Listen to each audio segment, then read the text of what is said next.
जुड़े हुए हैं सीनियर जर्नलिस्ट के तौर पर। विपिन जी, क्या आपको भी लगता है शब्द किसी और के हैं? तलहा सईद एकदम ओपनली इसके एंटी आ गया।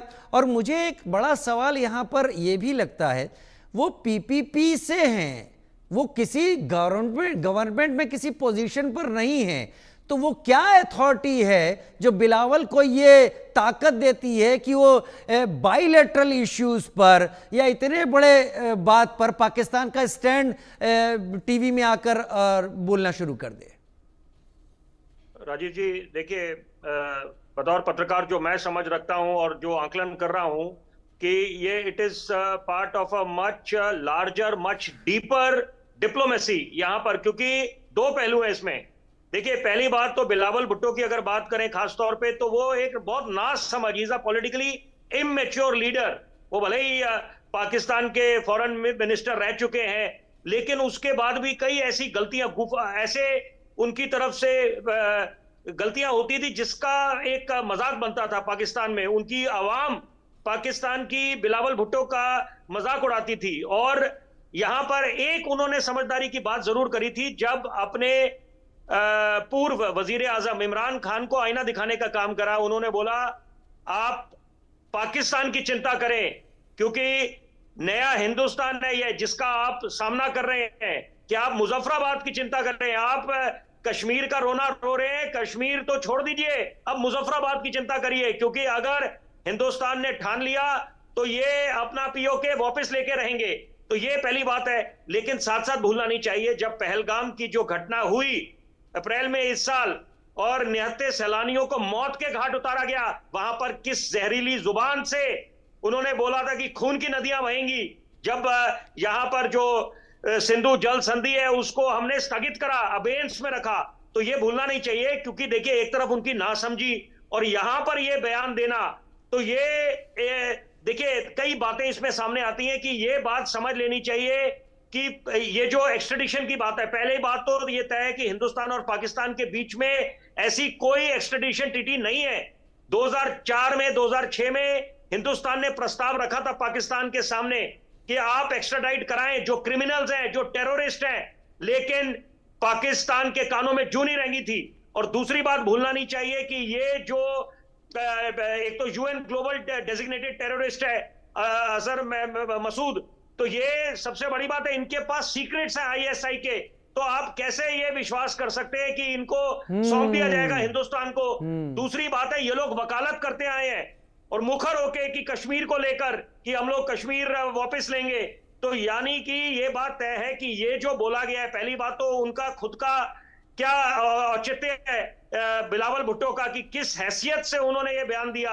दूसरी बात ये भी समझा जा सकता है, आकलन लगाया जा सकता है, क्या पता अपने वजूद को बनाने के लिए, बरकरार करने के लिए, अपने वर्चस्व को कायम करने के लिए। लेकिन ये जो बोला है उन्होंने, और बिल्कुल एक तरह से वो जो उनका बयान है वो बैकफायर कर गया उन पे ही, और उनको विरोध का सामना करना पड़ा है। यहां पर यह बात तय है कि पाकिस्तान में जो अंतरकलह मचा हुआ है इस समय, क्योंकि ये जो अपने आप को सेल्फ स्टाइल्ड ये जो फील्ड मार्शल बन गया आसिम मुनीर, और ये तो उनको खुद ये बिल्कुल इस बात का खतरा उनके सर पे मंडरा रहा था कि कहीं उन पे कार्रवाई ना हो जाए और ये वो जेल की सलाखों के पीछे ना बन जाए। तो उन्होंने ये मौका चुना और खुद को फील्ड मार्शल अपॉइंट कर दिया, और साथ साथ प्रस्ताव दिया कि डोनाल्ड ट्रंप को यहां पर शांति दूत बनाया जाए, नोबेल पीस प्राइज से सम्मानित करा जाए, नॉमिनेट करा जाए। तो यहां पर अभी जरूरी बात जिसको समझने की आवश्यकता आपके चैनल के माध्यम से दर्शकों तक जानी चाहिए कि यहां पर कहीं ऐसा तो नहीं है बिलावल भुट्टो अमेरिका के पास और अरब वर्ल्ड में कोई संदेश देना चाहते हैं कि हमने शांति का प्रस्ताव करा। और देखिए कितना हास्यास्पद है और विरोधाभास उनकी बातों में छुपा है, जब वो बात ये बोल रहे हैं कि यहां पर जो एक्स्ट्रेडिशन होगी उसके लिए हिंदुस्तान यहां पर उसको कोऑपरेट करना चाहिए, समर्थन करना चाहिए, सहयोग देना चाहिए।